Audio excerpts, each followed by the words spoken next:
it's getting close to winter, yeah, but it changed quite suddenly, and thankfully we've got a lot of sunshine, which in the past we never had.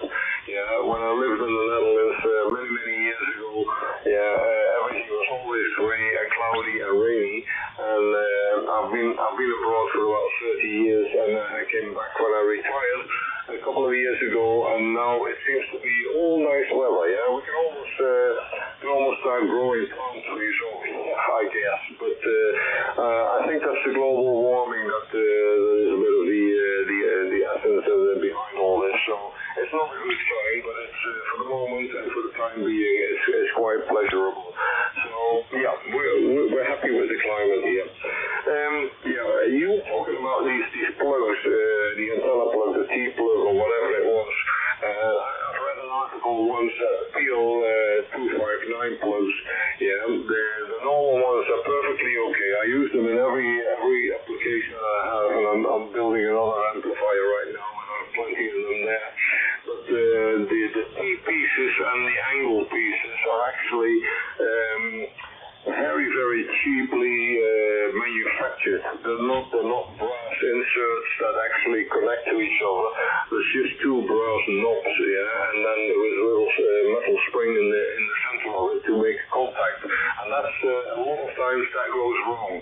And I've already burned out a few of them, yeah, with the amplifier I used to have with two old tubes, the 813s, yeah, and they're supposed to give about a kilowatt out, but if you mismatch them, which I did of course a few times, yeah, they just burn out the PL259 shutters parts, and everything just burns to pieces. But when you open up these pieces and the angle pieces of the PL295 plugs, you find that there are actually very cheap springs inside to make the contact, which is part of the problem.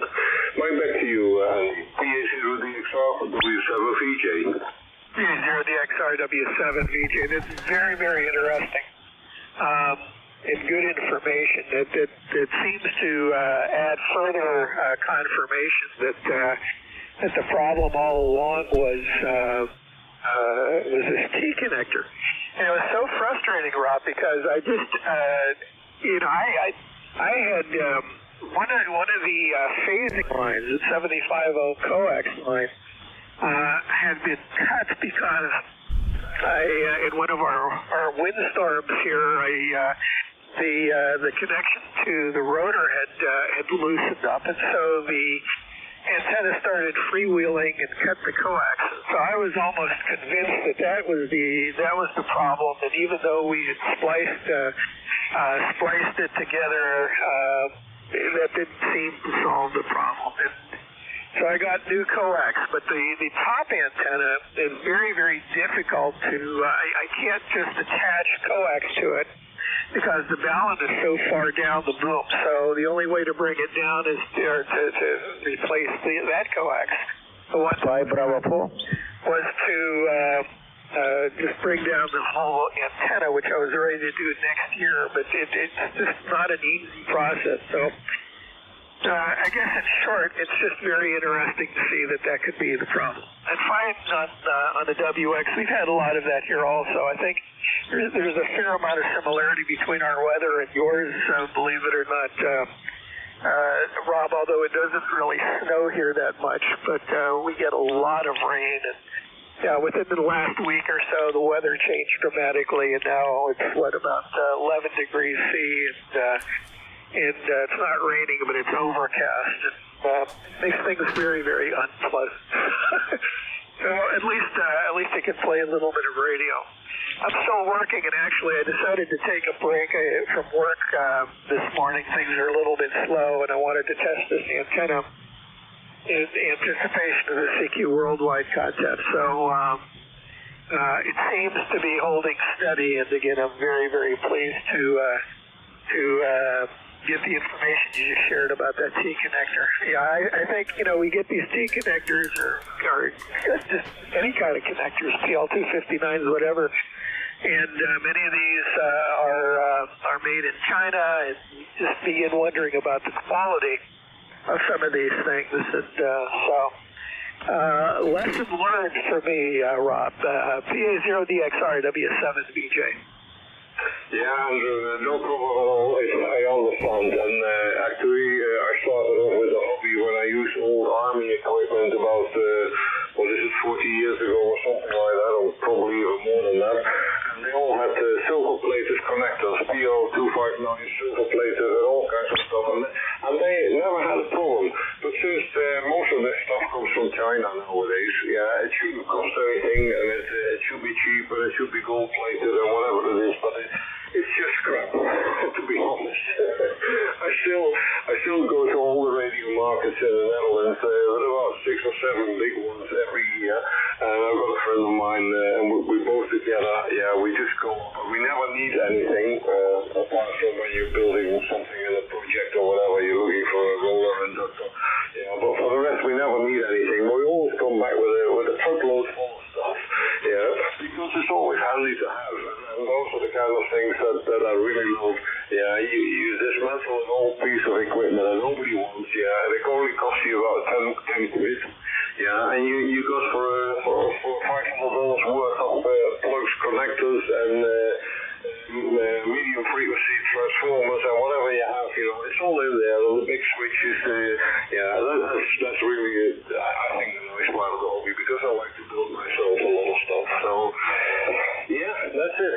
Everybody can do with the hobby whatever they like, and some people like just to talk, and some people like just to build, and antennas experiments are quite universal, I think, but not everybody's got the same opportunities in their gardens or the places within, to build whatever they want. But trying to meet the expectations within the limits of what you have, that's always a challenge.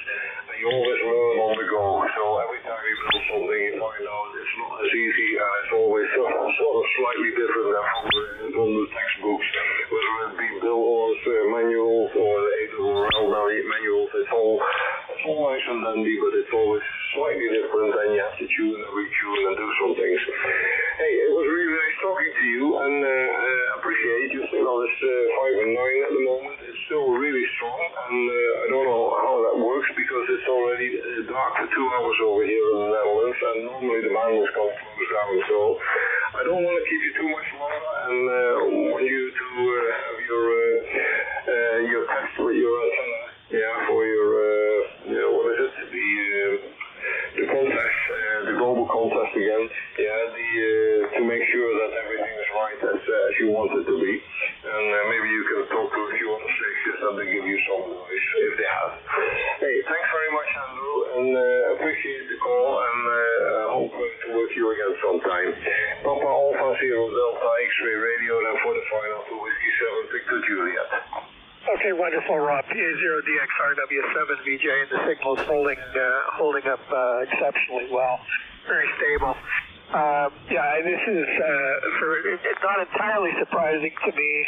What the same applies as far as the working 15 after sunset.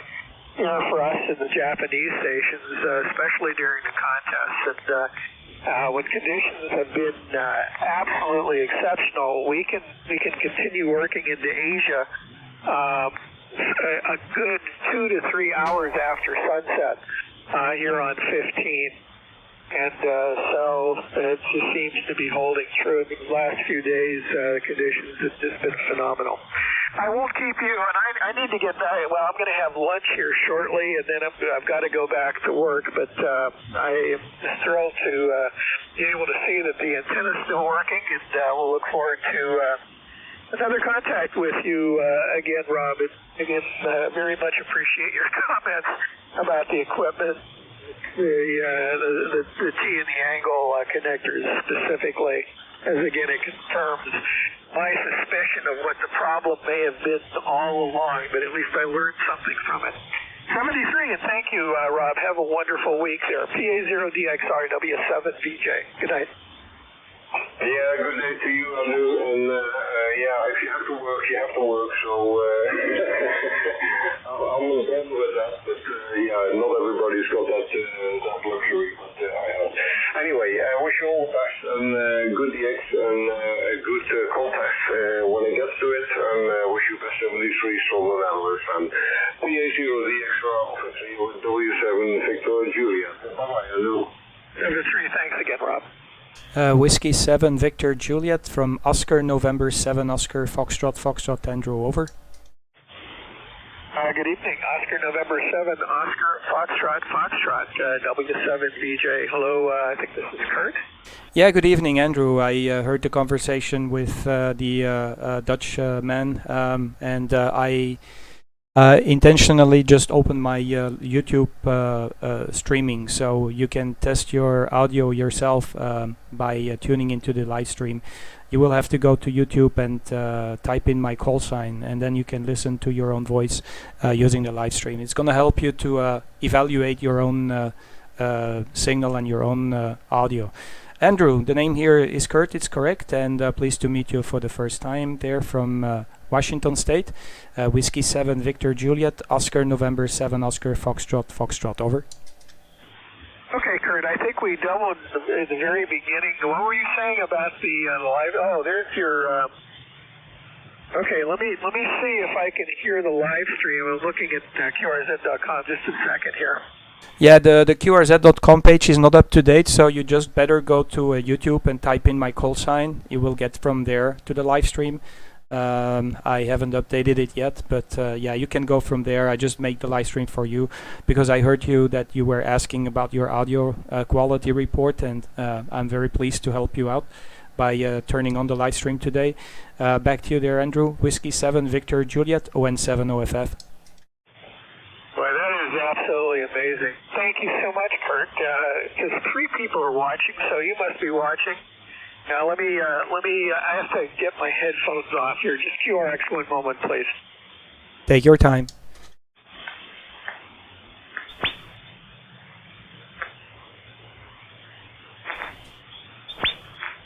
Well, I'm trying to get it, and it's live, but oh, this is streaming. Let's see. I will admit to you that when it comes to this, I have never done this before. So what do we do? I'm trying to hit live, and that doesn't seem to do it. Turn over. Okay, if you cannot get to it, let me just update the QRZ page. Let me do it for you for a second. Well, you see there are 3 people live, so actually, if you cannot get live to it, I'll do the update on the QRZ page. It's just a second. It takes just the time to edit my page and update it, and then you will be able to go to the live stream, because then you can you can tune and change settings. Okay, the update has been done, so if you refresh you will get to the live stream straight away. So yeah, then you can listen for yourself and evaluate for yourself. It's you also have a flex radio. I'm not familiar with the flex radio. I'm using also an SDR radio. I'm using the Hermes Lite radio, which is a very cheap alternative, but it seems to work really well. I am just blown off my socks every day about the performance of the radio. But yeah, I got a direct input in the YouTube channel, so you can see what I hear. You can listen to what I hear. I've got the NR2 activated. I'll turn off the NR2 on your next transmission while you're transmitting, so you have the raw signal without the noise reduction enabled, and then you will be able to evaluate your own voice. Back to you, Oscar November 7 Oscar Foxtrot, returning to Whiskey 7 Victor Juliet, over. Okay, very good, Kurt, and ON7OFF W7VJ. And I just realized why it wasn't. I apologize. I discovered the other day that there's so much going on because of the SDR, and I've got several programs that are running simultaneously, and I can't stream video or audio for that matter while I've got the SDR running. So it has nothing to do with what's on your end. It is I will just have to go back to it later and listen. Kurt. So I apologize for that, but I also am very, very grateful for your willingness to let me listen to the audio. It's not a problem. What I was curious about was running the what they call the DX Plus mode on the SDR, which I recognize is a little bit. It's not good audio. It passed for contest audio when conditions are not particularly good or there's a lot of QRM. I don't typically run it that way, but I was just curious, so that's why I was asking the previous QSO. So no need to take this any further, but again, thank you so much for your kind offer and your assistance there, Kurt.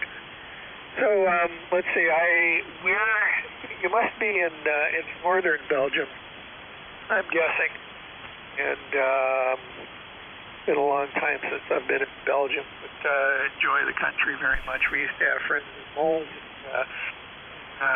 Loon area, of course, and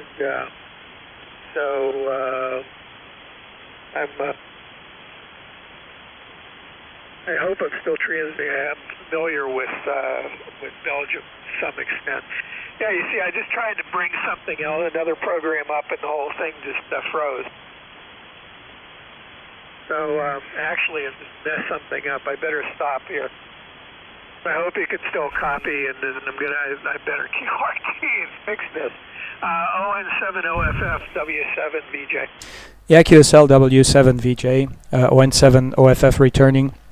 No problems. And just by the way, if you want to do the test again with and without the compressor, just go ahead on your next transmission. So it's going to be recorded, and you can listen back to it after the QSO, and you get your required bandwidth to view the live stream.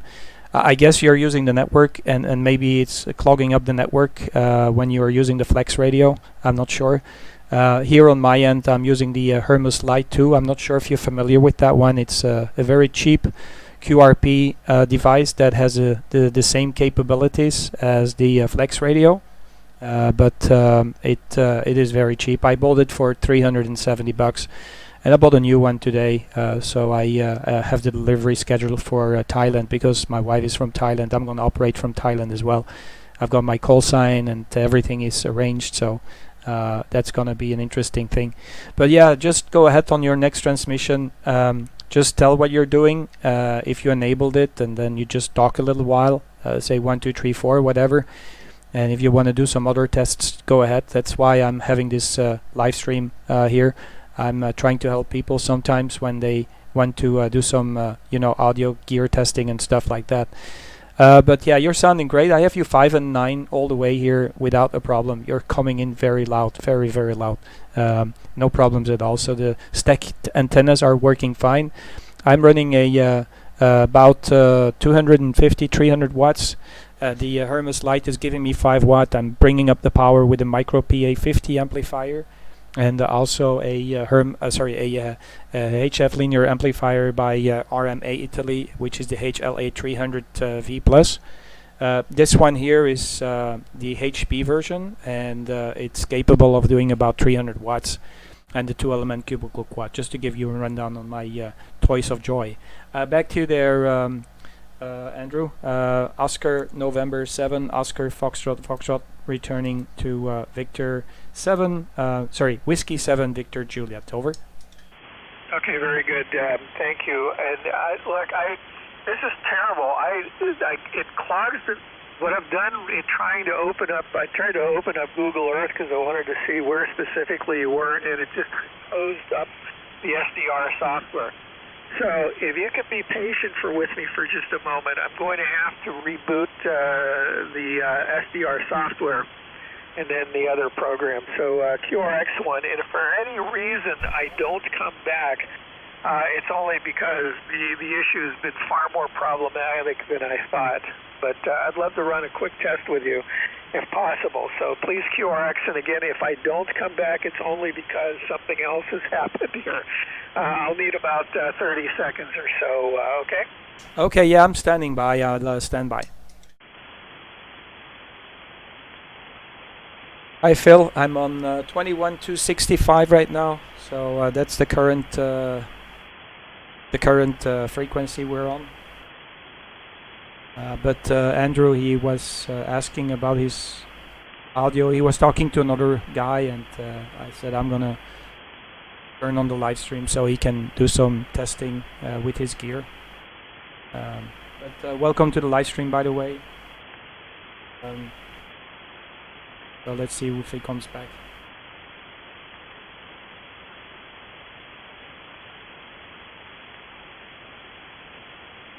I might be going on the 80 meter band the next few nights to talk with some of the guys. OFF W7VJ. And let's see here. Some of this stuff is coming back. It's jeez. I'm trying to figure out. I've just discovered this. I didn't realize that it would be so problematic in running this many programs simultaneously. But I think it just gets to the point where it's just, like you said, it overwhelms the internal local area network, and so that's what hung me up. So I can run some tests, but again, I'm probably going to have to listen to the comparison offline if we can run it that way. So just want to make sure you're still copying W7VJ. Yeah, still copy you loud and clear. Yeah, what is a computer that you're using? Is it an old computer? Maybe the processing power is insufficient, or maybe some other stuff is running and taking too much of a processing power. So that might be the reason too. But I'm standby. Just go ahead, do the tests. I'm on the site. I will be QRX, and you do the test with your gear. And when you're finished, you let me know. I'm more than happy to help you out. I appreciate that. Thank you, Kurt. Okay, so I'm just going to run through these settings very quickly, and then have to reboot the computer, because even now I see that the SDR is a little bit slow. And it is an older computer, but it's not that old.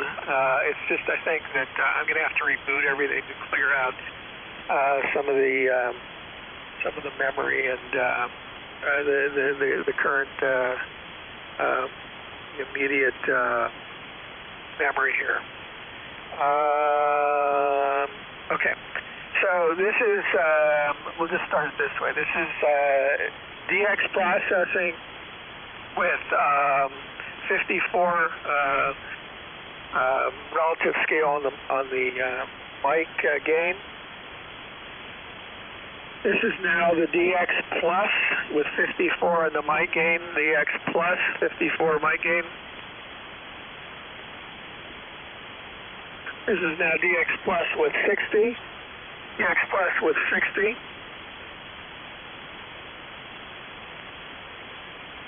DX Plus with 70, DX Plus with 70.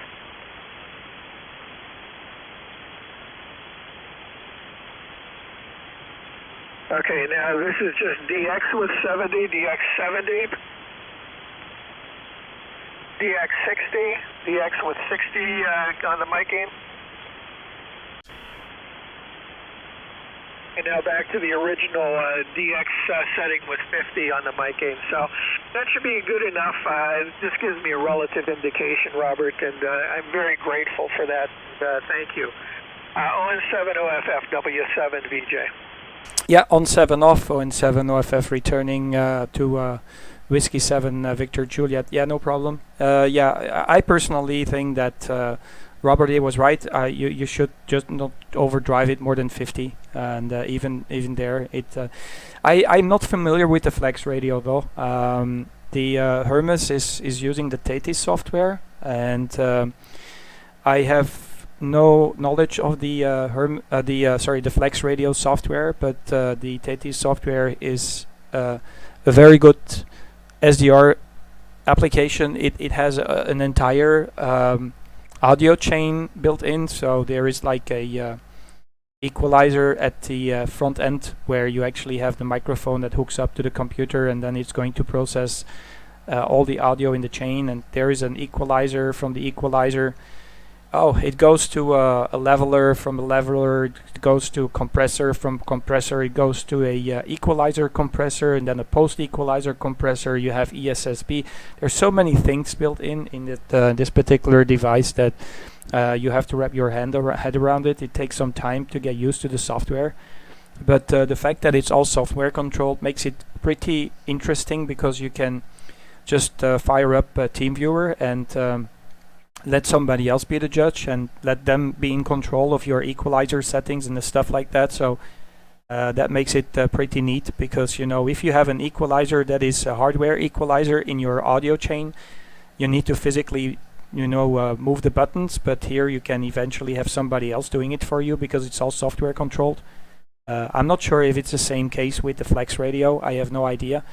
But yeah, I have one of the videos that I made about the Thetis and the Hermes Lite is just explaining how you can modify your audio settings. But yeah, I have another video that is in the queue that I'll probably upload tomorrow, after tomorrow, which gives a little bit of a tweak and tips and tricks for the Thetis software.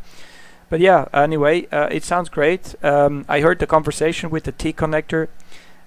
You're never going to believe what I'm going to tell you, but before I was licensed, after during the COVID lockdown, I was basically also on 11 meters, and I built myself a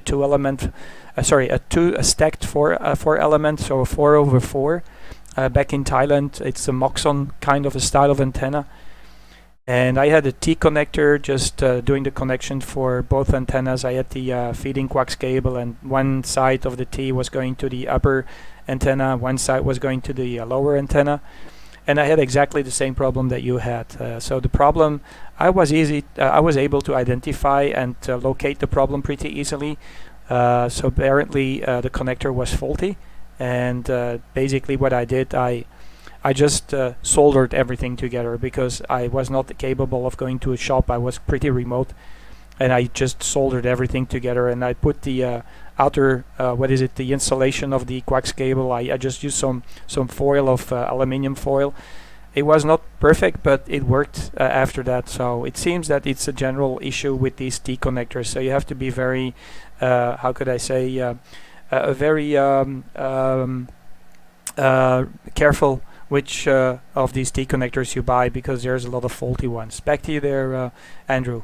Whiskey 7, Victor Juliet, ON7 OFF.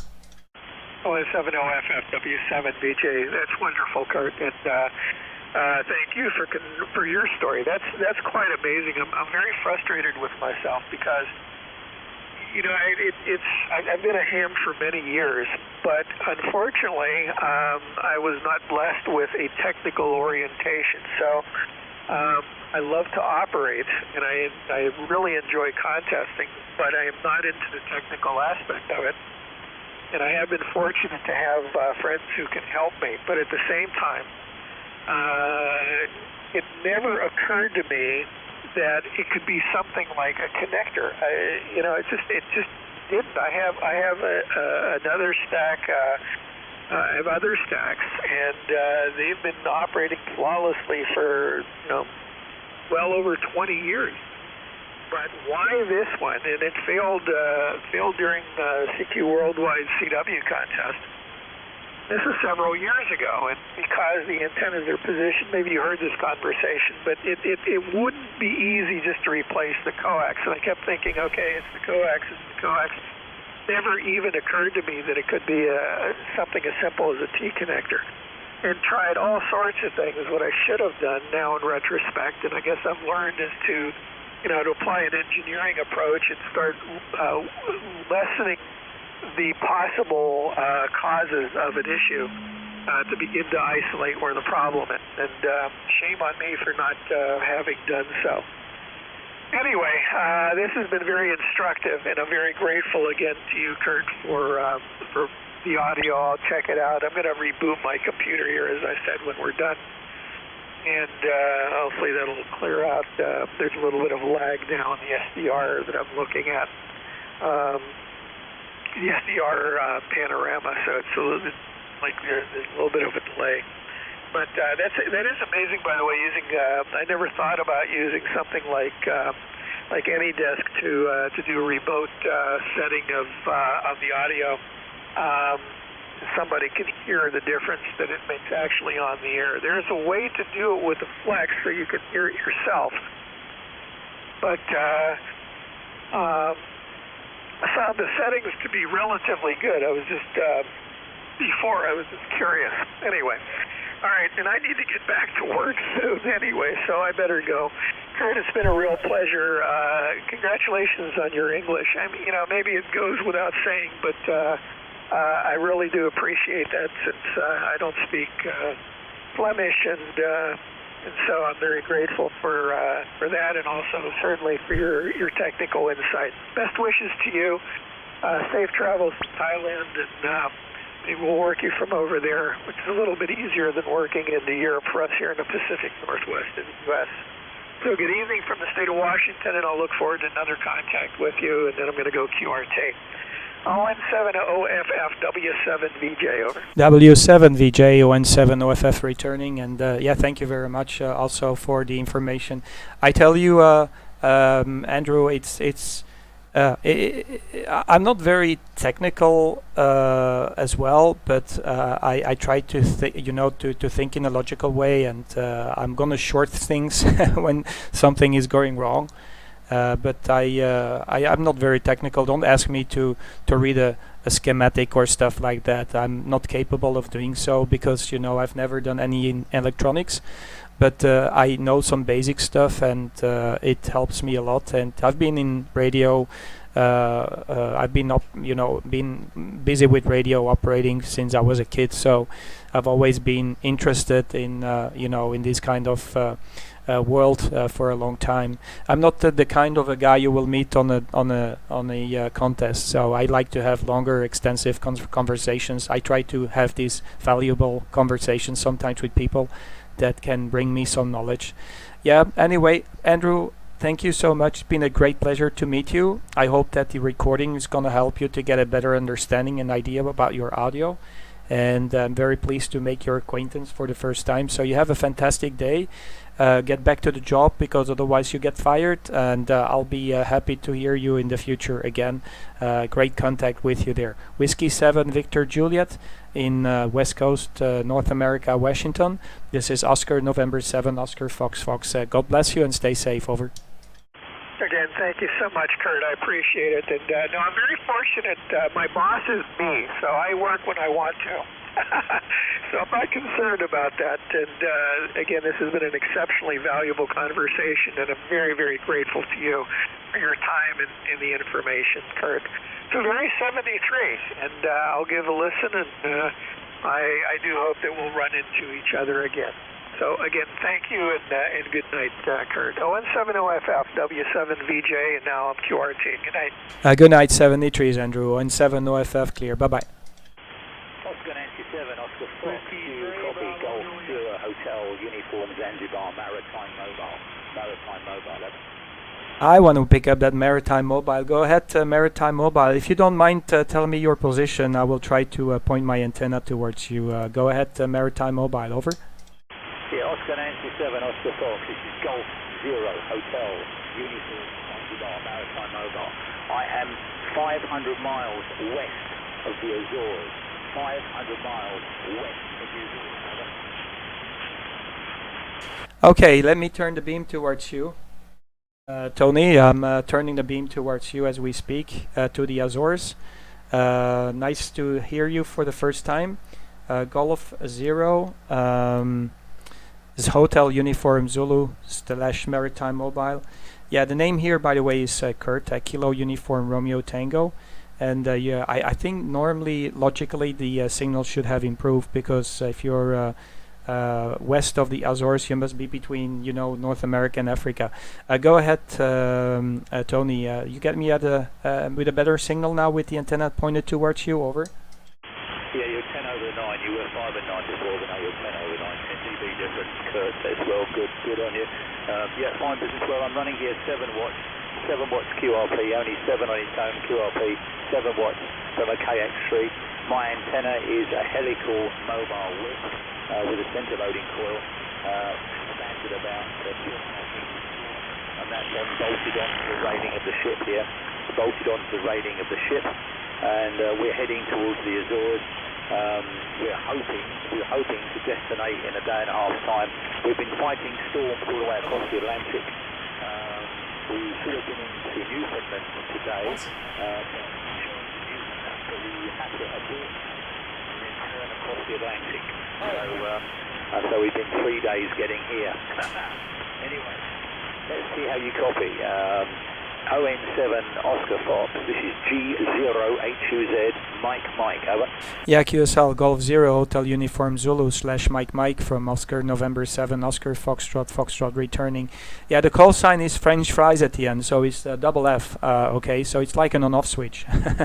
Fantastic copy anyway with the 7 whiskeys. I'm doing a live stream, so by the time I'll put your call sign also in the live stream description. So next time you're on the shore and you have some internet access, you can have a look up.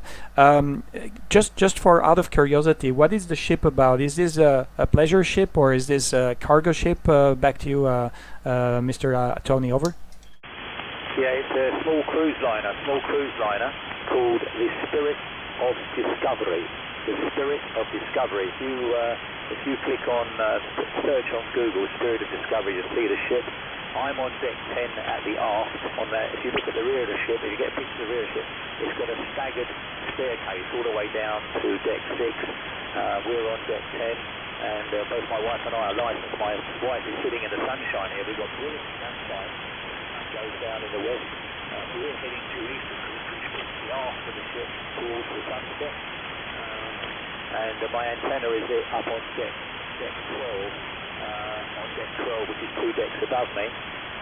There you go. We're running 2RP, 7 whiskies, only 7 whiskies. 208 Okay, you're not the guy who has been living on the ships, right? Because I read an article the other day on in the newspaper, and there were some people from the UK. They normally should be going to an elderly home, but it's so excessively expensive that being on a cruise ship is cheaper than being in an elderly home. So they actually are living on a cruise ship for a couple of years. Maybe you're the guy. I don't know. Yeah, okay, fantastic. I'm really happy to make the contact with you.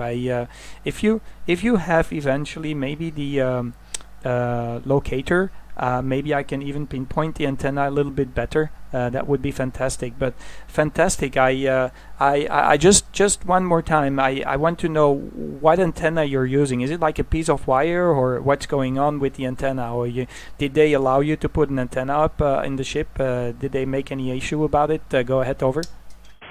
Yeah, right. I can have a long conversation now, Kurt. Contact's very good. Can you give me your QTH, Roger?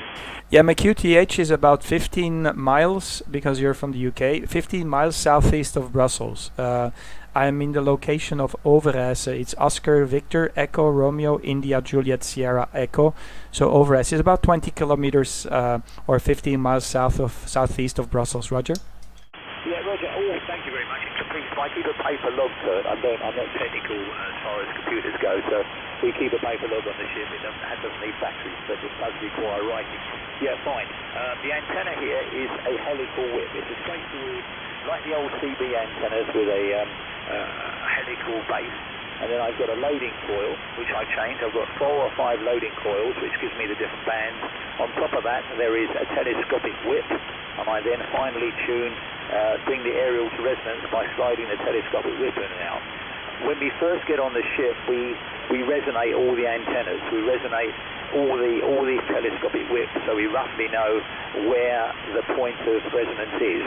So I changed the coil, I was on 12 meters earlier today. So I changed the 12-meter coil for a 15-meter coil, and I put a longer telescopic whip on the top. And that's it. And it's bolted to the railings above. The ship is only 2.5 years to 3 years old. She was launched in 2018. So the captain doesn't want me to scratch his paintwork, and I don't blame him. So I've got a special stainless steel bracket made, which consists of two large stainless steel quarter-inch, I've got a thing quarter-inch, 10 millimeter plates, stainless steel plates, which are approximately 100 mil by about 160 mil square, and they bolt each side of the railings. Onto that I have a tip-over bracket, a specially made tip-over bracket, so I can tip the antenna over and change the coils quite easily. The antenna is sighted on a part of the open restaurant area where the public are unlikely to go, near the fire hydrant. So there you go, in the corner, at the rear corner of the ship. It's approximately 62 foot above the sea. Approximately 62 foot, what's that, 22 meters, 23 meters above the sea. Okay, so I don't have any problems here. I'm very lucky, we are very lucky that we get permission given. We've been doing this now on this shipping line when they had the old ships, the very old ships we were allowed on then, and they've kept their promise and they allow me to come on. I have to write to the captain every time I get on the ship, though, Kurt. Okay, hope that makes a bit of sense. Oscar Nancy 7, Oscar Fox, G0HUZ, Mickey Mouse, over. Yeah, QSL, fantastic. I really love the idea that I'm talking to somebody who is on a cruise ship right now. So it's absolutely it's absolutely mind blowing, and I really find it very intriguing. It's the first time I've spoken to a couple of people that are on ships, but most of the time they're either cargo ships. I spoke to a guy that was on a sailing ship as well, but not somebody on a cruise ship. So I know these cruise ships, they're immense, they're extremely big. I was traveling to New Zealand, and when I was in New Zealand, I went to the harbor there, and there was a cruise ship that just came ashore, and fantastic to see the size of the cruise ship. Are you allowed to actually set up? Do you run from a battery, or how is it working with the radio? Is it running from a battery? Is it portable, or are you just using the electricity from the? Because what I would do, I would probably just go as high as I can get on the cruise ship, set up my little QRP station, and start to talk from there, you know. So being on the top of the ship, and you might get a lot of attention from other passengers on the cruise ship, because they don't know what you're doing. But yeah, we all look like weirdies. We are all weird guys, you know, with our radio, and because we've got all this technology that surrounds us. But yeah, people, they take internet and everything for granted. But if there is one cable that is broken in two pieces, we might just lose internet, and then we're all back we were back on point zero. So the radio communication will be necessary at that time. But yeah, I find it very intriguing, Tony, to be honest with you. So congratulations that you have been able to manage the permission on the ship. But yeah, you're an ham operator, so they won't make too much of a problem. But yeah, I'm looking forward to make another QSO with you when you are close to the Azores. So I'm very honored to have you on the live stream as well, Tony. Golf Zero Hotel Uniform Zulu from 010FF, over. Yeah, Roger. The thing is, Hi, Andy. Under my British license, I have to get written permission from the captain of the vessel, the master of the ship. He has all power. He can say yes or no. I do not negotiate or talk to the administrators. I talk to the man at the top, the captain. My argument about the captain is he can marry you, he can bury you, and he can imprison you. So he's got an enormous amount of power at his fingertips. But my wife and I have been traveling on this line for several years, and we have proved the fact that we do not cause any problems. We run on gel cells in the briefcase. I have a waterproof pellet case with my KX3 sits in the top in the foam rubber. And my Morse key and my microphone fit in the case. And the first 2 days of each cruise, when the weather is not particularly good, we're out here crawling around, putting up cables and putting antennas up. And we try and make the cable as low profile as possible. So we only have one cable only from the case across up into the ship. I have approximately 24 meters of RG58 feeding the antenna on the deck above me, and it's very carefully we've we put it up the stairwell so you can hardly be seen, unless you know what you're looking for. So we keep a very low profile. You are so right about passengers. They do tend to panic. When we go up, even after about a week, we're on here for 4 weeks. Even after a week, people look at us. We're in the restaurant area, open restaurant area, and I go up, or my wife goes up to change the resonator on the area, and they go, "What are you doing? What are you doing? You can't touch that." On a previous occasion, many moons ago. Listen, Andrew, you want to try to talk to him if you have a second? They put the phone up and rang security. There were people playing with bits on the ship. Security turned up, and I know them, and a big beaming smile shook my hand and said, "How are you?" So Andrew, if you let me know if you can or you can't, I'll pass microphone to you. So just let me know in the chat box. Yeah, okay, Tony. Golf 0 Hotel Uniform Zulu. I just want to be sure that you are not keying up. Okay, I am doing the live stream, Tony. So I'm on the internet with the live stream, so people can listen to you. And I just got a message from. I'm just got a message from West Coast. I just spoke to the other gentleman, and his call sign is Whiskey 7 Victor Juliet, and he can hear you in Washington State. So he is listening with us, but he is on the job now, so he cannot talk. He unfortunately he turned off his computer and is just listening to the live stream as we speak.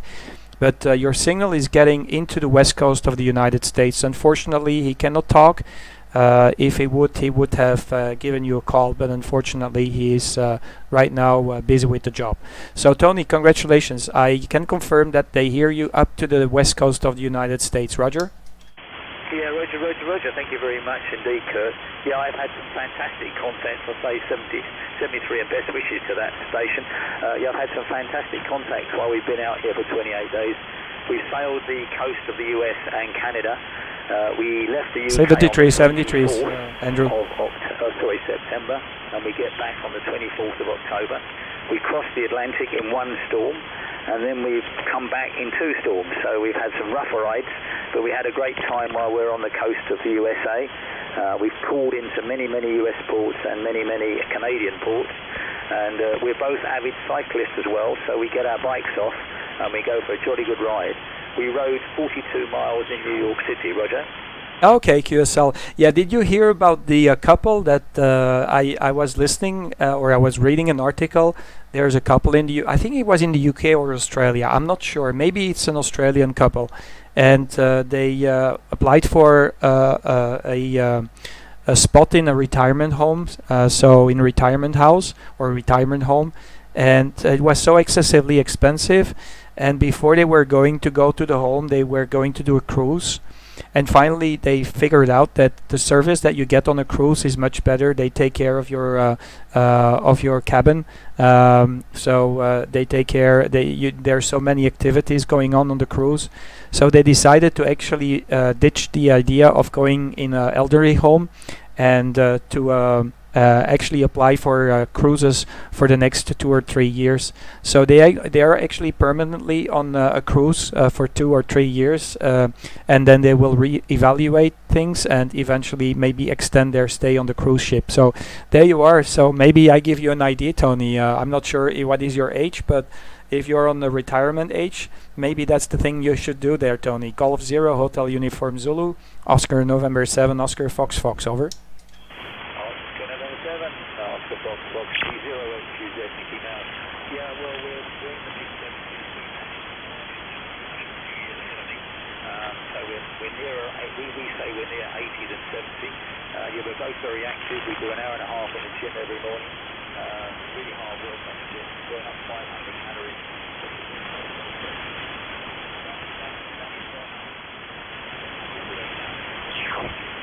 I haven't got the facilities to look after the really elderly.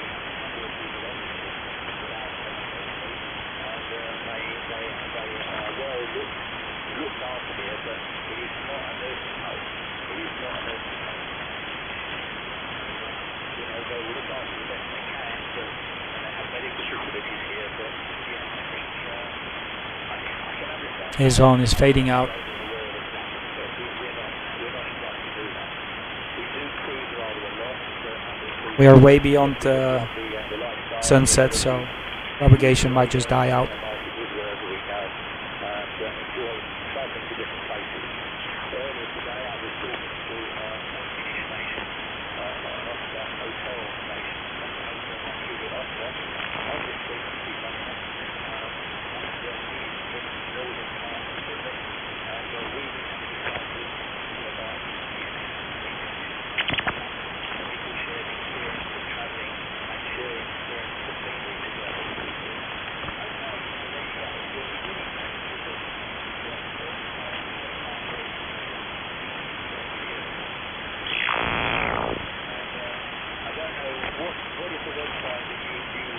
I'll make a call in a few seconds, but yeah, Tony is still busy talking, so I think he finished.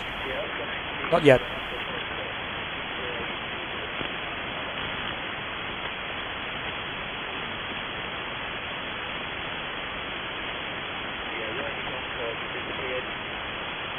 Yeah, okay, Tony, I lost your signal completely, so the propagation went way down.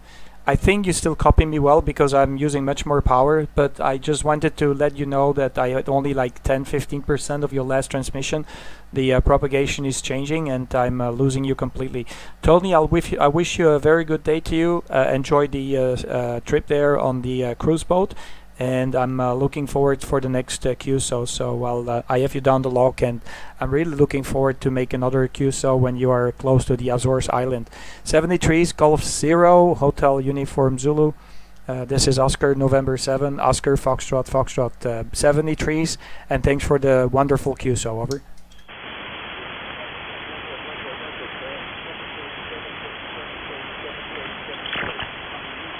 '73's, good luck. Let me turn the beam towards North America. '73's, ON7 OFF, we're standby. '73's. I see Victor, what is it? Victor Echo 4 Yankee Echo and Victor Alpha 2 Charlie Sierra Tango. If one of you guys want to give me a shout, I'm standing by. I turn the beam towards Canada. Yeah, QR's there at Kirk, ON7 OFF. This is the E4 Yankee Echo. Yeah, I was listening with interest for some time with you and Tony. I could hear Tony here about a 5 and 3. Towards the end, he was starting to drop off. I'm not sure if he's copying me now or not here. So name here is Ed, Echo D Delta, ON7 OFF, the E4YE. QSL Ed, thank you. Thank you for coming back to me, and thank you for being on the live stream as well. I don't know how you got on the live stream. Is it because YouTube suggested the channel, or how did you arrive on the live stream? I sometimes just wonder how people just bump into the live stream. Go ahead, Ed, over. Yeah, very good. Well, you had mentioned you were streaming, so I automatically punched in your call, and it took me right to the home website. Over. Okay, yeah, QSL. Okay, yeah. Sometimes people are just get suggestions by YouTube, the YouTube algorithm, I think, depending on what is your interest, and then they just bump into the live stream as well. So pleased to meet you, Ed. You're 5 and 8, 5 and 9. I just turned on the noise reduction number 2, so I get rid of the hiss sound of the single sideband. It sounds better for me, but it's because Tony, he was fading away. I had to pull out his signal from the white noise. Fine business, very good signal from you, and I'm surprised you could hear Tony as well. Apparently his signal is getting out with only 7 watts, but yeah, he's being on a ship and having water around you, I think, is really the perfect setup for the best angle of attack for DX. Back to you there, Ed. Victor Echo 4 Yankee Echo, ON7 OFF listening, over. Yeah, QSL, Kirk. Well, if you don't mind, I could give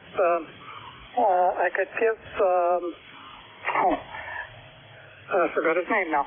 A quick call here, see if he is still on and monitoring, if he could hear me.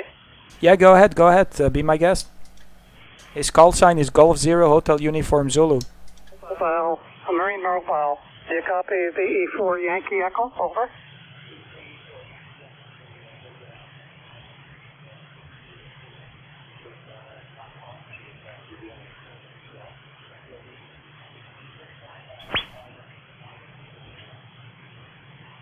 Yeah, QSL, I'm surprised at that report, 5 and 8. Thank you very much.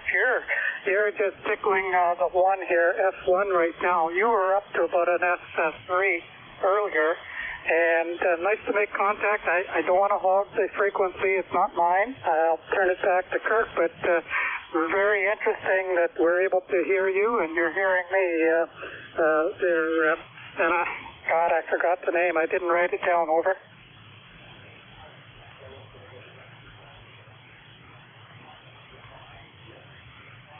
For those who are in the live stream, I don't know if you've seen, but I have enabled pure signal on my Hermes Lite now. Apparently, I just learned that pure signal is, you don't need to have also just only a sampler. You can do the pure signal in the software itself. So there is a pure signal capability without having a sampler. In the long term, I'll probably purchase a sampler and use pure signal also with a sampler. And we are in a small resort area called Sandy Hook. Sandy Hook. SANDYHOOK, and that is in central Canada, province of Manitoba, about 100 kilometers north of the city of Winnipeg.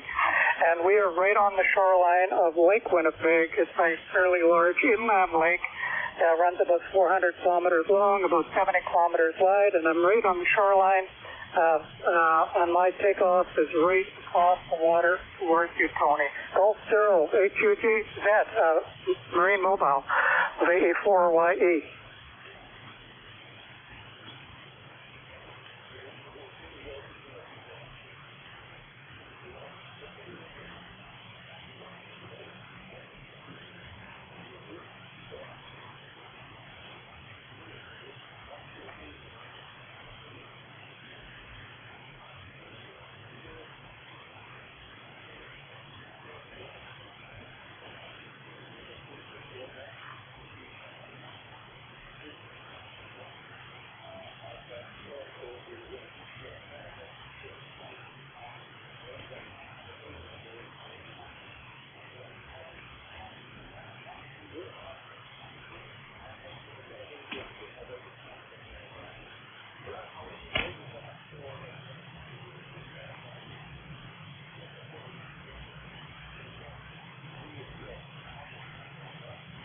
Yeah, QSL, Tony. Beautiful copy, even though you're not strong. Tickling my meter here, it's just bouncing about the one. I have zero noise level here, so I'm able to hear quite well. And I got everything. There's 123 degrees and 500 miles west of the Ozarks, so I know where you are. Spirit of Discovery. I didn't get the Spirit of Discovery. I got Discovery on the first transmission there when you were talking with Kirk. So I've got that information filled in here. And, yep, I've been on several cruises, so I know what that's like. I'm sorry, Kirk, I'm hogging the time here. So, Tony, I'm going to say 7 threes and turn it back to Kirk at his frequency. I really appreciate Kirk giving me the opportunity to talk with you, Tony. This is quite an experience for me to talk to a marine mobile with low power. 7 threes, my pleasure. Golf Zero HUZ, Marine Mobile, VE4YE.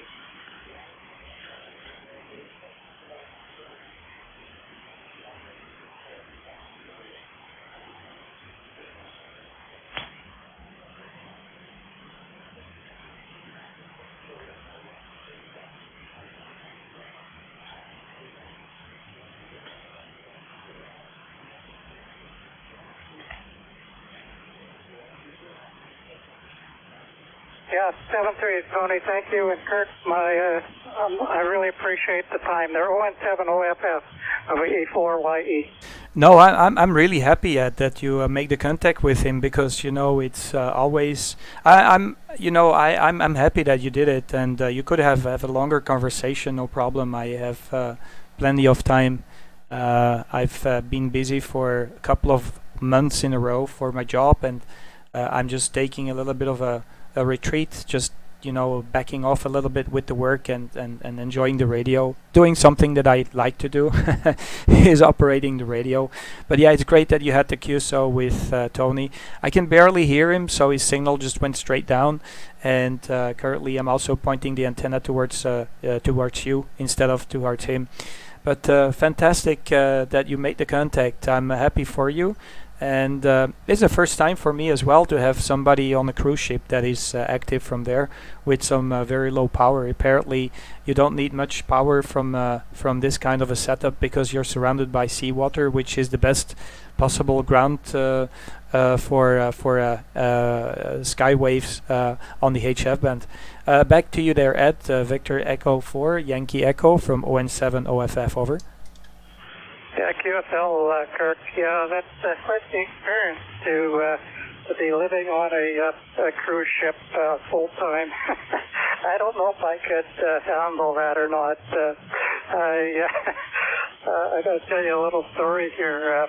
I have trouble flying. I get airsick, and for years and years and years, my wife wanted to go on a cruise, and I was just reluctant. I fought it for years. And finally, one Christmas, I decided I was going to buy her a cruise ticket for a Christmas gift, and I surprised her. And we both went on a cruise. It was down in down along the west coast of North America and Mexico, and I had to go and see a doctor before I left to find out what I could take to prevent me from becoming ill. And they prescribed a little patch that goes behind the ear, and I enjoyed that immensely. So it was a great vacation, and we were out for 7 days, and I never got sick. And so that was the start of a couple other trips that we made also along the west coast. So there's my little story about my cruising. But to be on a ship in a confined area for that length of time, mind you, there's so much to do on a cruise ship that you'd never be bored, I don't think. But still, I like to have my feet on the ground there, Kirk. ON7 OFF, 84YE. Yeah, QSL, yeah. So how did you handle the motion sickness? I'm just wondering how you handled it, because the problem that I have, if I have motion sickness, I'm very vulnerable to motion sickness. I've been, confined at home when my parents, they went on a trip with the car when I was a youngster, when I was a kid. I wanted to stay home because I got motion sick all the time. Of course, I resolved the issue when I started to drive myself, because that's the whole point. You get focused on the area you're driving to, so your brain is anticipating the motion that you are experiencing. But yeah, motion sickness for me is really a big issue. I can't handle it, and you won't get me on the ship for sure. If it's a short, like a short trip, I'll be able to handle it. But if you put me on the ship for a day, I probably get sick like hell. I've done some over, some what is called cargo, not cargo boats, but overcrafts going to islands from Thailand mainland. That's okay because it's only half an hour or maybe 1 hour. I am dealing with that okay. But if I'm on the sea for an extended period of time, I just, get crazy sick. Over. Oh, I can relate to that entirely. I started off young. My father had a small aircraft, a little Piper Cub, and he used to always take me up flying. And every time, shouldn't say every time, but quite often, I would get sick. And he would try to get me to focus on the stuff ahead and not think about, the air sickness. And in fact, he even taught me to fly the aircraft, thinking that would help me with my motion sickness, but it didn't. And what really got me was he decided to take myself and my mother at that time, and this is going back in 1958 now, fly to Toronto from Central Canada with this small aircraft. And what happened, we got into a snowstorm, over and around Sudbury, Ontario, which is about 1,000 kilometers away from here. And he got lost, and he circled a small town. There was an elevator with a name on it, and he got a name, so he decided that he was going to try to land in this small town. There was no airport or anything. He thought he had found a field that he could land in. So as soon as we touched down, we went cartwheeling head over heels. So I was in that crash. We were strapped upside down in the aircraft. So my puke bags, which of course been splattered all across the inside of the vehicle, of the plane, and all of it. I was so sick that for the 2 weeks that we were in Toronto, I was sick in bed. I was just terribly sick.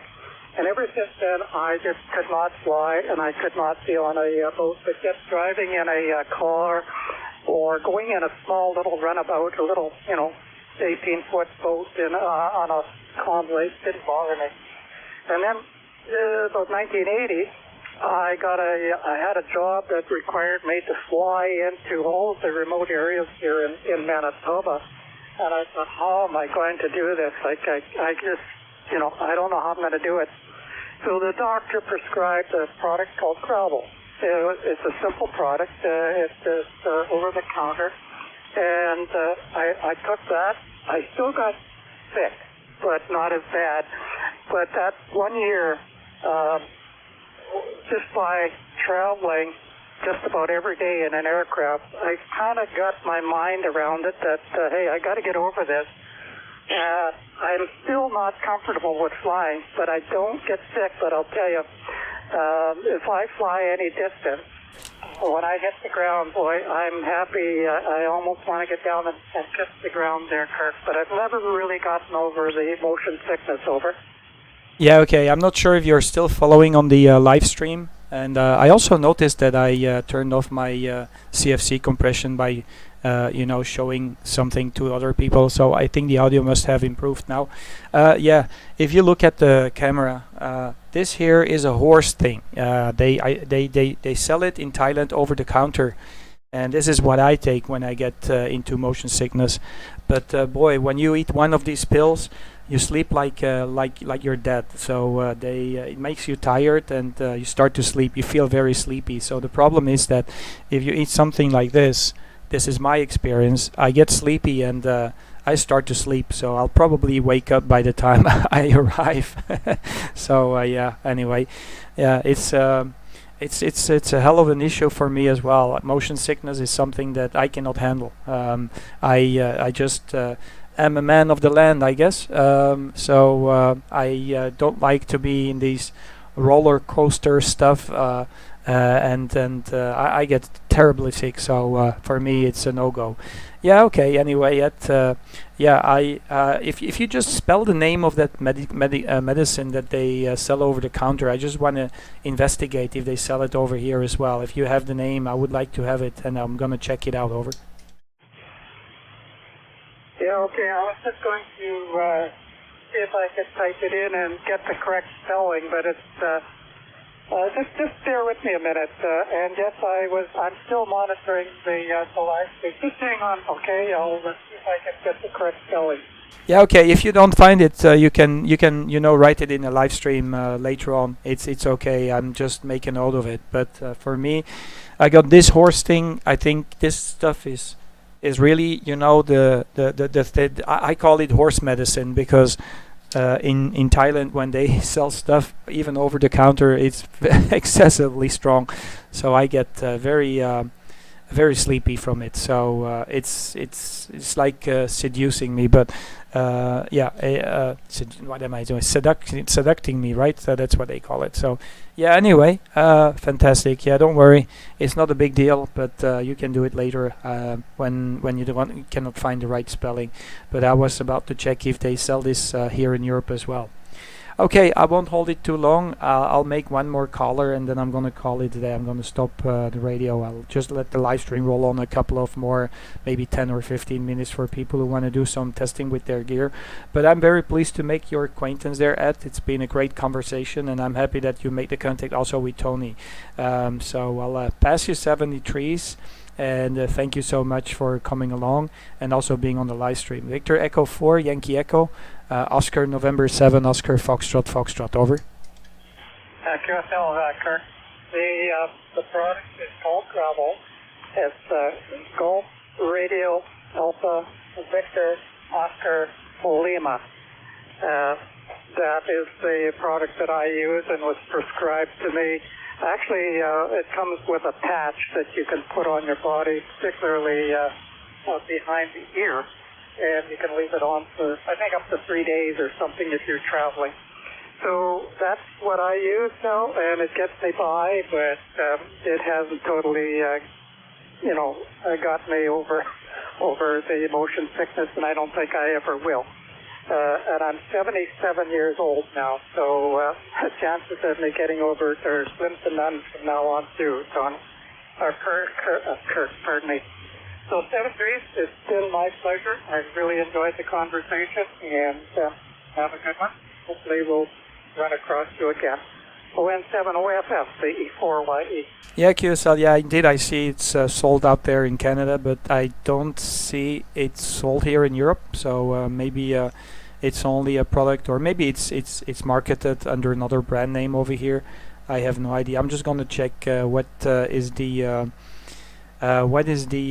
active component that will help you to get to get rid of the nausea and vomiting feeling. So, but dizziness, it seems it's for nausea, vomiting, dizziness, and motion sickness. So, apparently it seems to be working well for you because I'm not sure if you had that patch on there the entire the entire cruise experience, but yeah.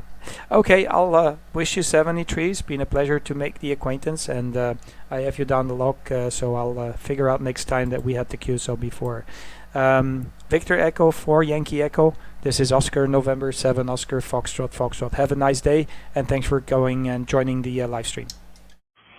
Yeah, very good, Kirk. My pleasure. 7-3. Thank you for live and clear. 73s. Let me see. Victor Alpha True, Charlie Sierra Tango. Are you on the site? No. Victor Alpha 2, Charlie Sierra Tango. Yeah, okay. Victor Alpha 2, Charlie Sierra Tango. Thank you for coming back to me there, Claude. I guess you are in Quebec, so you must be also French. You must have a French tongue, over. Oh, oui, absolument. Yes, and we did nice contact on 17 meters. So thanks for the new band. And you were asking to another gentleman how he knew you were live streaming. Well, I'm a subscriber of your page, and when I turned on YouTube, I saw you were live, so I jumped in, and there we are. And I heard you guys very, very well. G0HUZ Maritime Mobile was having a great signal here, located near Montreal, Quebec. Alors oui, ça fonctionnait très très bien, Kurt, à toi? Oui, ok, QSL, QSL, Claude, pas de problème. Ça passe très très bien. I see that you're also wide, so are you 3.8 kilohertz wide or 3.4? So I'll open the width of my receiver, over. I'm at 3.6 right now. 3.6. I saw you were a little bit wider. I think I got you at 3.4. So my next transmit profile I had was 3.6. So I went up a little bit. So this is 3.6 transmission from 100 to 3.6. Yeah, okay, yeah, I'm doing from 20 to 3.6 now. I was at 3.4 as you noticed on your end. No problem, Claude. What is the gear? Because, I guess you're also using some kind of an SDR radio, because there's very few commercial radios like Jesus and Kenwoods that can go that wide over? Yes, that's true. Let me see here if everything works correctly. Yeah, engaged pure signal. I'm running the Hermes Lite, Kurt. Having a lot of fun with the Hermes Lite. Been suggested that by a local group of guys who also enjoy that little black box, and some of those guys only swear by that little transceiver. I mean, for the price, it's so difficult to beat. I'm not saying it's better or equivalent to those Apache Lab products, not at all. But for $269, I mean, you can't go wrong with that price, you know. So I've been having quite a bit of fun with some ESSB. Andy, here in yes, Canada, you joined the club. 6 kilohertz. Congratulations, you're gonna love it. All the HF bands, and on 10 meters, we can even go as high as 20 kilohertz. And I did contact with another station on 10 meters, and let me tell you, at 10 kilohertz, it sounds amazing. It's incredible how well it's almost like you're alive, and it's a very, very fun experience. So yeah, running the Hermes Lite with about 400 watts right now, about 350 watts, and the other radio is the IC7300. Kurt, over. Yeah, okay. I'm currently doing 9 kilohertz wide because I see there is a signal just a little bit higher, so I don't dare to make QRM to the other station that is just a little higher. So I will also open my receive to 10 kilohertz. So if you don't mind, to 8 or 10 kilohertz, I'll do 9 kilohertz. Okay, so right under the signal of the other station. Congratulations with the Hermes Lite. I am in love with that radio. I love it. It's just absolutely insane. I cannot believe the capabilities.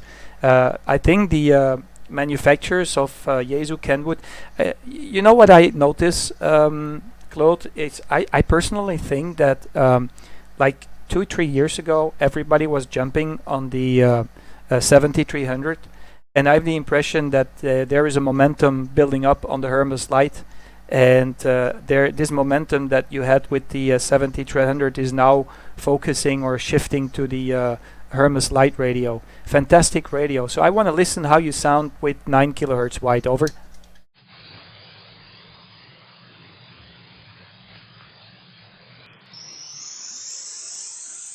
Okay, so I did change the profile. Wow. Here. This is how it sounds at 9 kilohertz.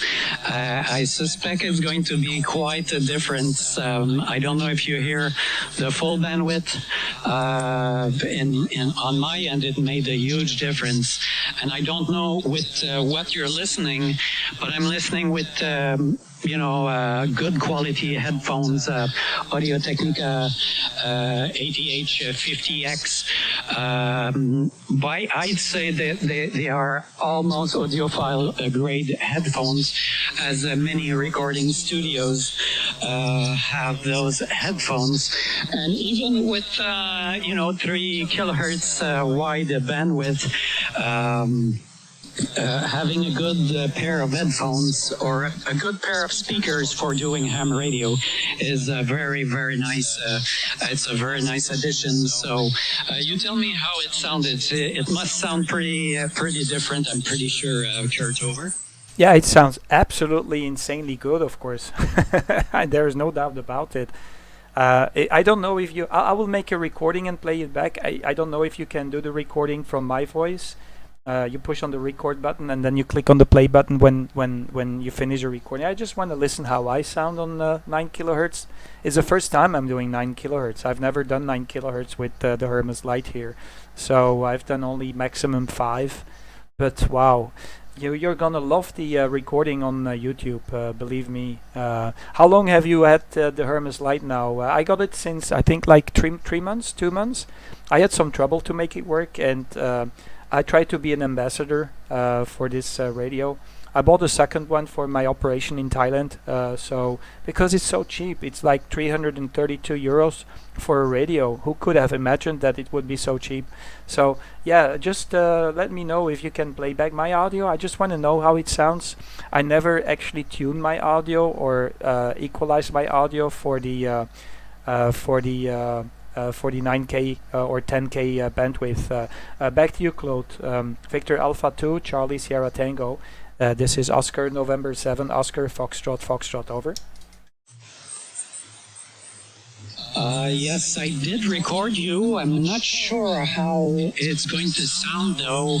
I'm not even sure I used that feature before, or if I did use it, I don't think it had a good result, but I can try it out to see if it works. Let me see here. I'm going to try to play it back to you. Sound on 9 kilohertz. It's the first time I'm doing 9 kilohertz. I've never done 9 kilohertz with the Hermes Lite here. So I've done only maximum 5. But wow. You're gonna love the recording on YouTube, believe me. How long have you had the Hermes Lite now? I got it since I think like 3 months, 2 months. I had some trouble to make it work, and I tried to be an ambassador for this radio. I bought a second one for my operation in Thailand. It worked. So this is how it sounded on my end. I'm receiving from 50 to 9,000 for you. And yeah, that's very, very nice. It's a different experience. Of course, you have to be careful not to step onto other stations, but yeah, it's a very fun experience. And I'm running Thetis version 10.0, and I'm running the Hermes Lite 2 modded version by MI0BOT, and I'm very, very pleased with the result. It's very fun to do some radio with that transceiver and that new version that has been released I think a week or so ago. And to answer your question, I got my Hermes Lite I'd say maybe 3 months ago. And I got a little QRP amplifier, and that QRP amplifier drives an Acom 1010 tube amplifier, and it's working great. Over to you, Kurt. Yeah, QSL, Victor Alpha 2, Charlie Sierra Tango, N7 OFF returning. Yeah, I can see, I've got a little bit of splatter of the station that is just a little bit higher when I'm at 9 kilohertz wide. So maybe we could drop like 2 kcs, like let's say 263.5, because we are in the 5 mark. So can we drop just 2 kcs so I can open up to 10 kilohertz, over? Yes, absolutely. This was only for testing purpose, but now I'm at 6, and even at 6, you're going to see it sounds pretty much different. So this is how it sounds at 6, but if we return at 3,000, this is how it sounds like at 3,000. So this is a big difference between 3,000 and now back at 6,000. So there we go, just to make a live comparison of how it sounds and how good, even at 6 kilohertz, it's pretty fun to listen at, Kurt, over. Yeah, okay. Let us drop 2 kcs. Can we drop 2 kcs to 263.5? I'll drop 2 kcs. I'll do it right now. Hold on. Okay, so I dropped 2 kcs. So I'll go to 10 kilohertz wide now. So there you go. And then I'll play it back to you as well. There you go. So now I'm at 10 kilohertz wide. I hope you heard me there, Claude, over. Yep, rolled down a little bit.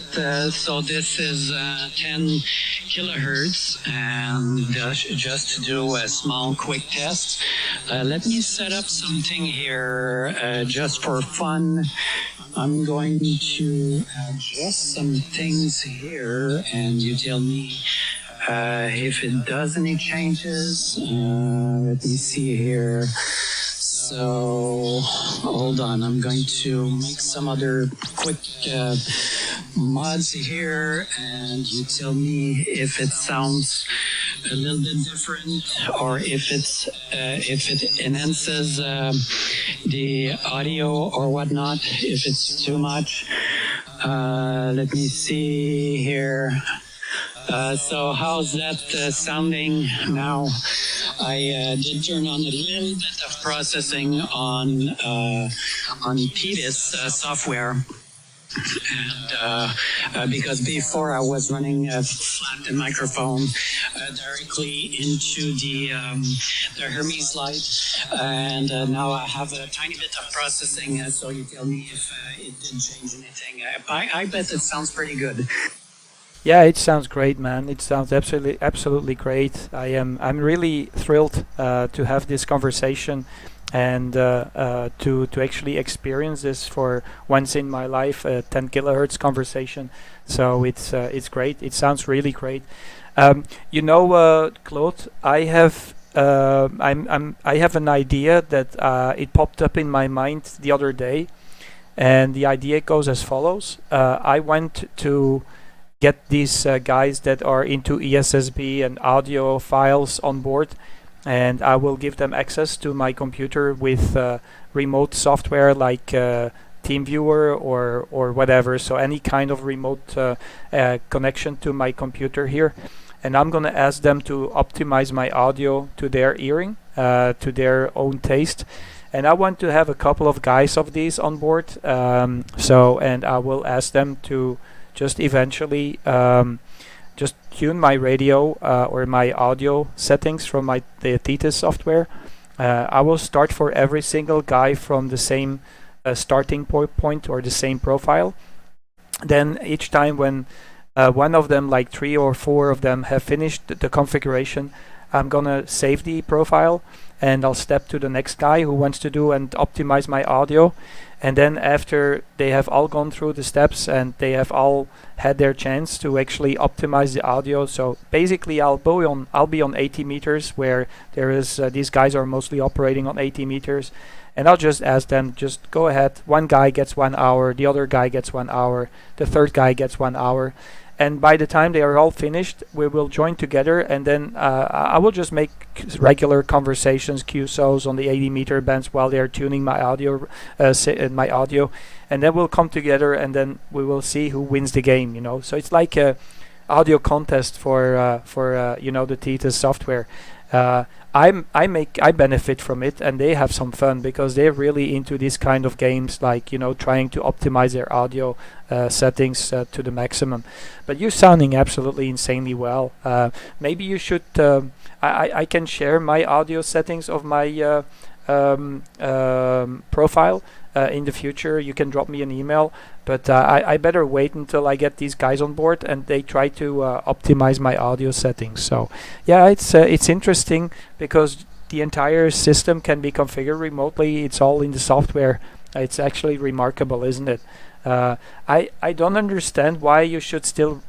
I don't see the benefit of buying something like an Anand these days, because the Hermes Lite is really stepping on the toes of the Anand radios. But yeah, it's way more expensive than the Hermes Lite, of course. Back to you there, Claude. Victor Alpha 2 Charlie Sierra Tango ON7 OFF, and thanks for the test. Over. ON7 OFF, this is VA2CST. Excellent, Kurt. Yeah, that could be a nice way to do experiment with audio. But let me tell you, this is, I'd say, it's a personal taste. I'd say it might be different from one person to another. and it's going to be quite interesting to see how you get configurations, because microphone for my end, for example, on my end, I'm using a rack mount microphone preamplifier, and that microphone preamplifier goes into the sound card of my computer, and then I use the VAC one, and that's what you hear right now. So I have processing from the mic preamp, and I'm running the downward expander. I have a little bit of EQing. And usually I don't run EQing on TDIS software. So if I turn everything off, so you see now this is just a microphone without, I don't know if you heard the difference, and I roll back to 6 kilohertz on my end, but I can go back to 10 just for test purpose. And you see here. Yeah, so this is 10, 10 again, 1, 2, 3, 4, 5. I think at 10, you hear pretty much the sibilants popping up from time to time. And 6 kilohertz is quite interesting. I think it was just for fun when I did it. And if I turn on back the processing in TDIS, this is how it sounds. I don't know if you heard any difference. And then I'm going to roll back again to 6K. This is 6K again, so this is the difference, and this is what happened when you roll back to 3000. This is how it sounds, so it should make quite a bit of a difference there, Kirk. But it's a matter of taste, it depends on how you like to sound, and I have, like I said, usually I don't run any processing on my end, and it's a matter of taste. So I'm very curious to see how this is going to turn out with your experience. And I would say to you, save your profile before, because it can get messy, and especially when you touch buffers and stuff like that, because they are, when you go into the let me see here, in the DSP section, and under options you have the filter sizes, and those filter sizes are the amount of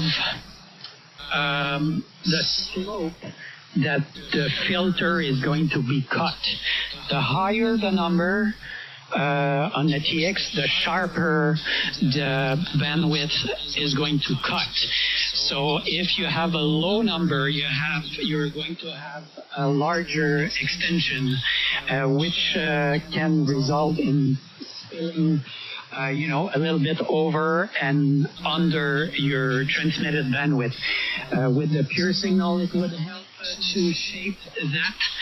But there's a lot of things that can go wrong. So save your profile before, Kurt. Sorry for the long transmission. I'm sorry, I got carried away. Over to you, Kurt.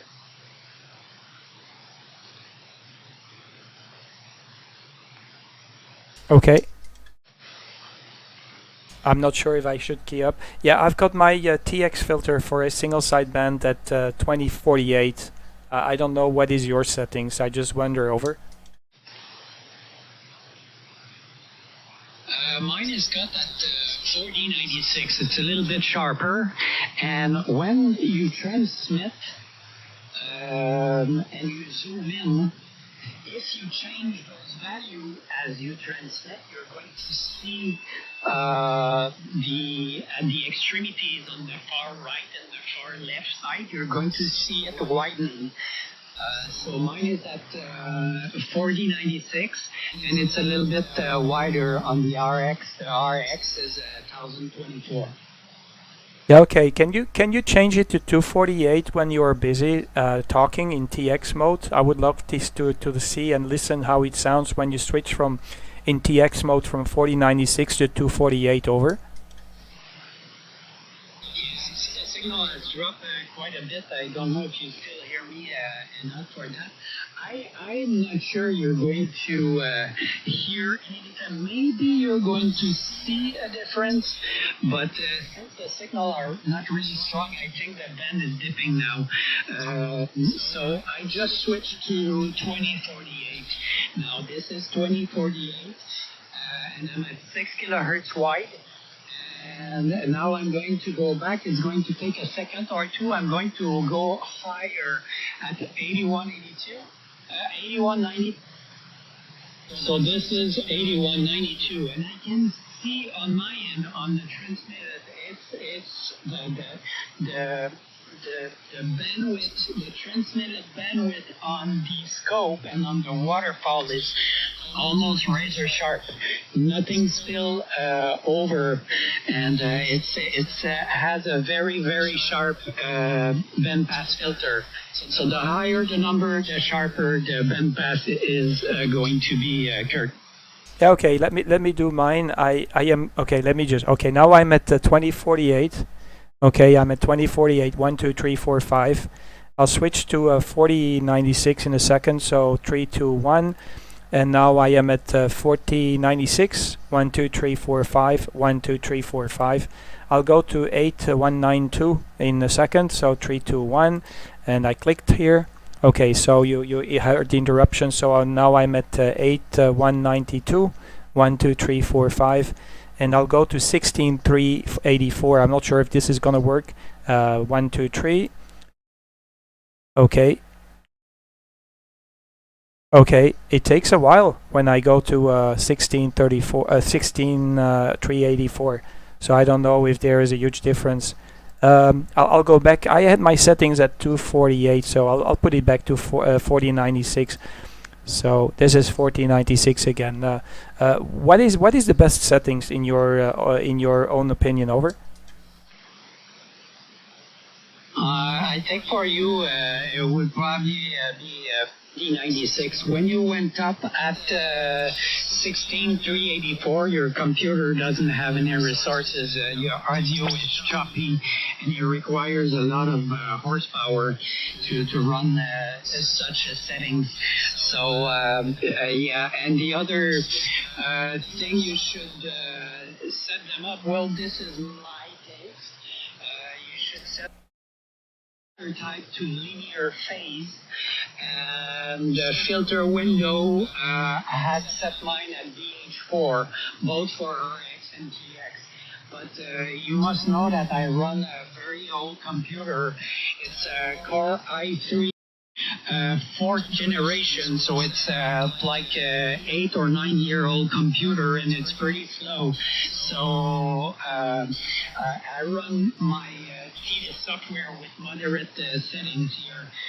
Otherwise, I don't have enough horsepower with the computer, Kurt. So, but definitively don't go at 16384 because your audio became choppy, and unfortunately signal were a lot better before. It would have been better to make those tests when the signal was very loud.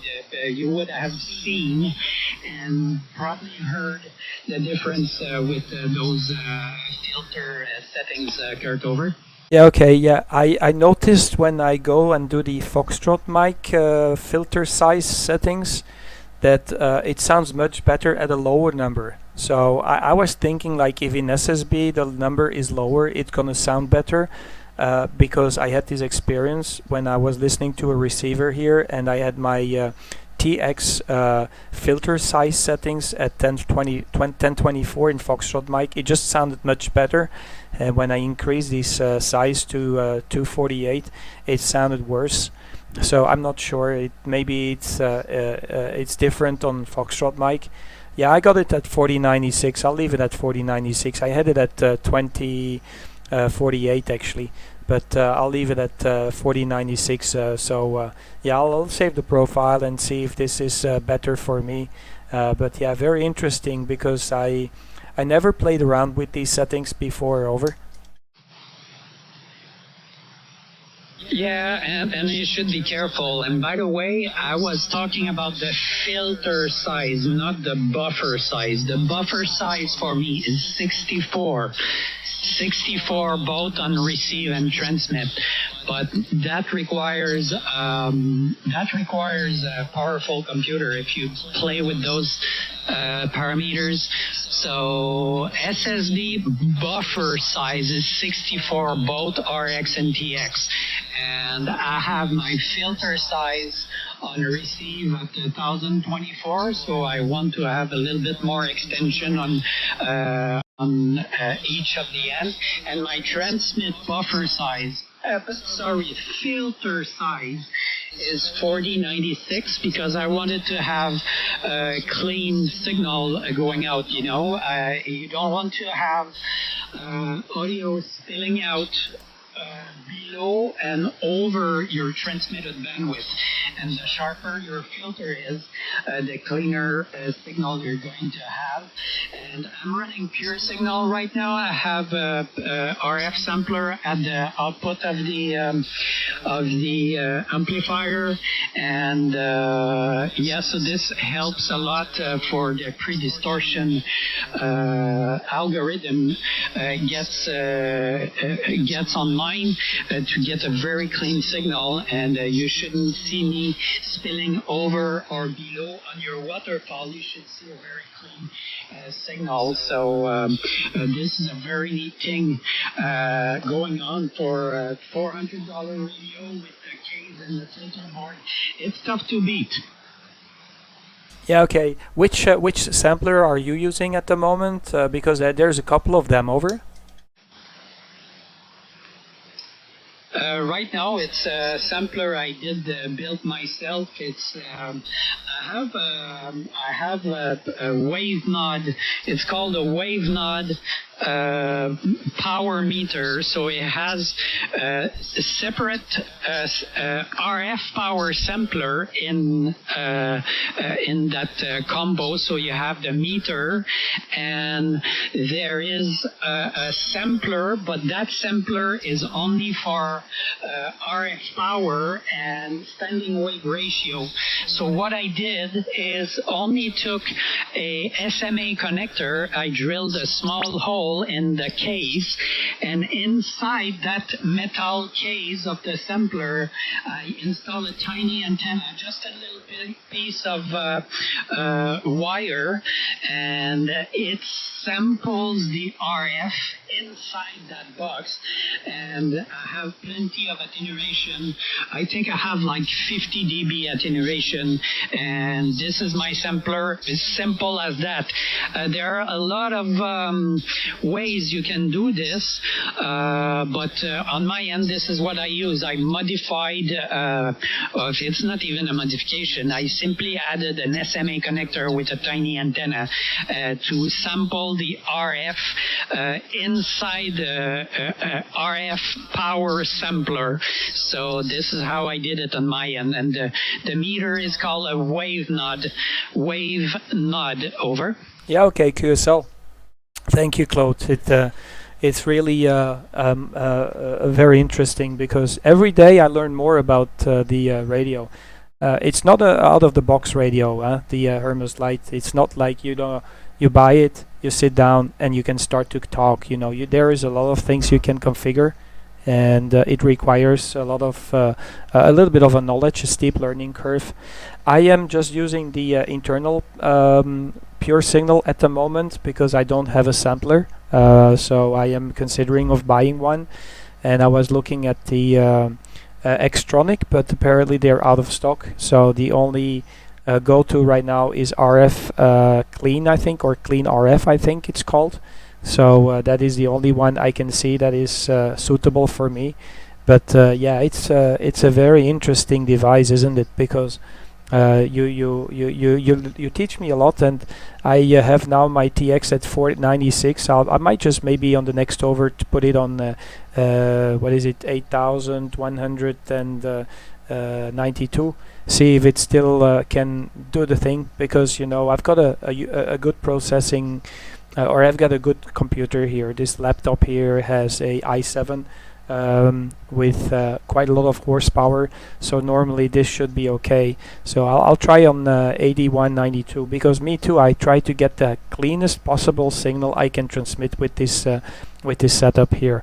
And I'm using cascading amplifier. I have no choice because my secondary amplifier requires more than 5 watts to drive it. It requires 25 watts to 35 watts.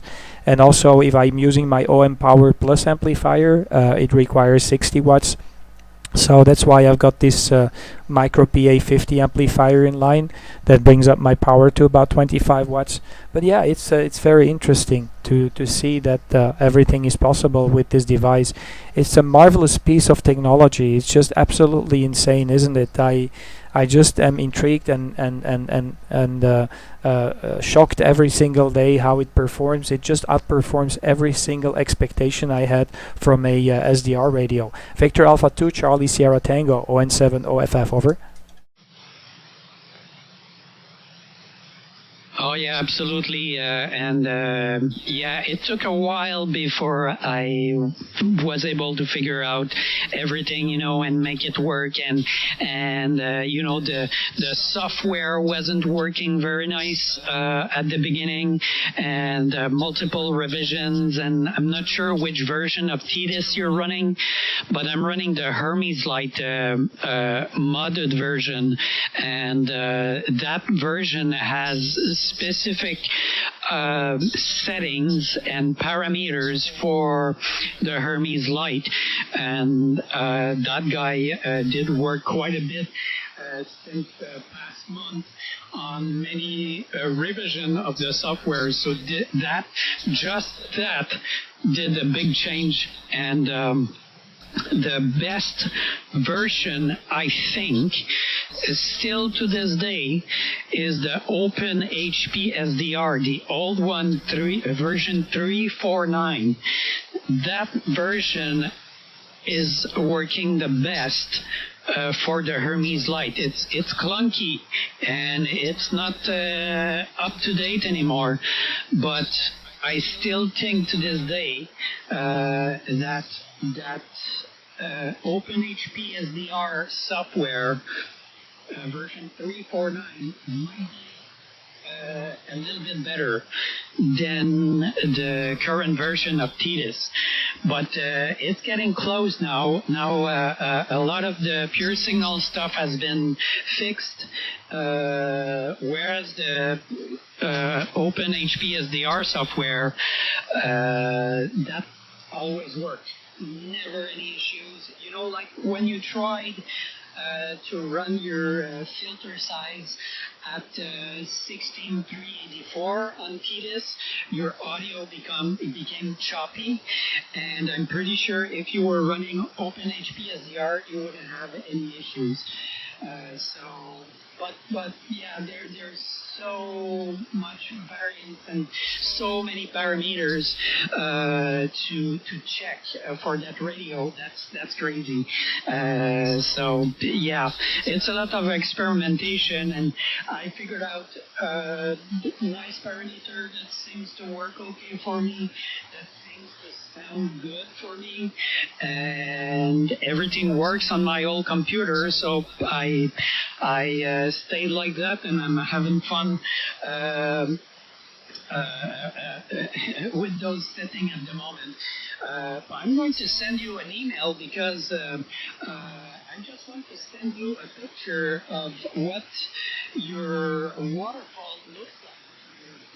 You're talking, and the pure signal is going to do a big change, and it's going to have a big effect on what you're going to see.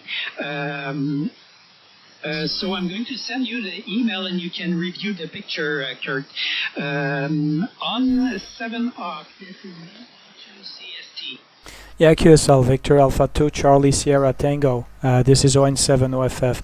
I got the filter now at the DSP filter, the filter size at 8192 in the TX mode, but your signal starts to drop out, so I think we might lose propagation. So the QSB is becoming substantial now, and I think I might just lose your signal in a few seconds from now.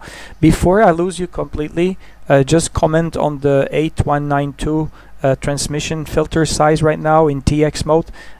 If it works fine, then I will keep it that way. But pleased to have this conversation with you. I'm really looking forward to have another one with you and talk about the Teti software and optimizing my audio. And I am aware that probably I might have some splatter in my signal, so there is some work to be done. That's why I am looking forward to eventually invest in a sampler, so a pure signal sampler, and feed it back to the Tetis or to the Hermes Lite and to the Tetis software. But thank you so much for this QSO. It's been very mind-blowing for me, very interesting, Claude. Victor Alpha 2, Charlie Sierra Tango. This is Oscar November 7, Oscar Fox Fox, over.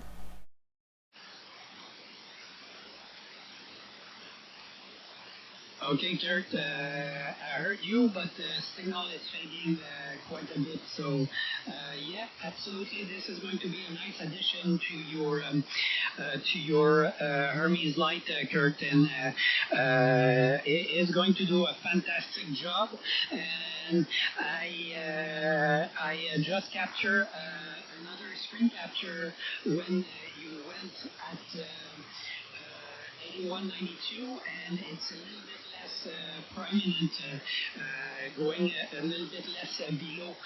So I'm going to send you the email, and you will be able to review the pictures and see for yourself.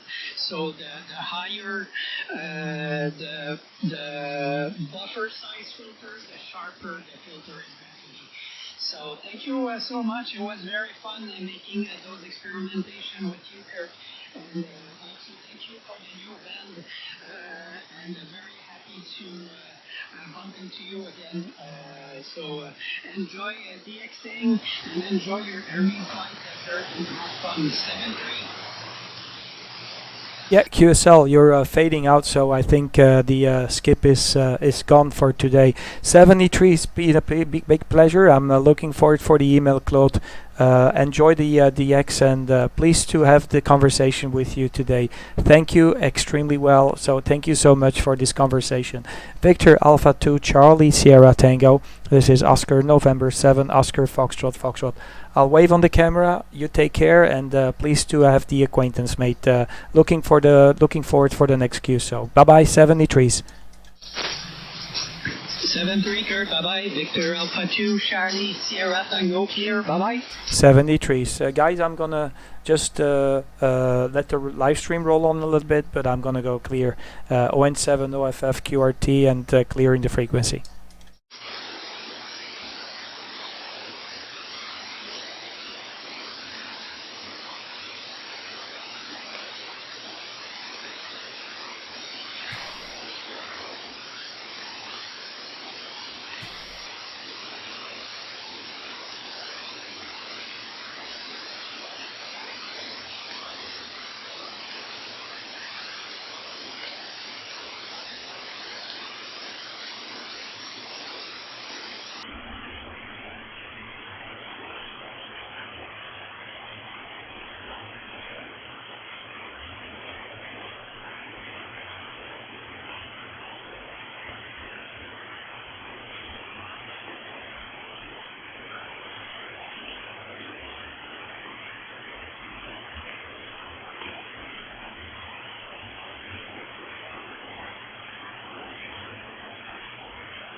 Okay, nothing heard here, so I'm gonna stop the live stream. Thanks, guys, for tuning in. It's been a very interesting conversation with Claude. Absolutely mind-blowing with this Hermes Lite. Andy, I congratulate you with your new purchase. You're never gonna go back to the old schools kind of radios. And yeah, welcome to the Hermes Lite Club. So pleased that you have one that is back ordered. Same for me. I've got my second one back ordered right now. W7VJ, we are going to stop the live stream. Thanks for tuning in, guys. And I wish you 73s.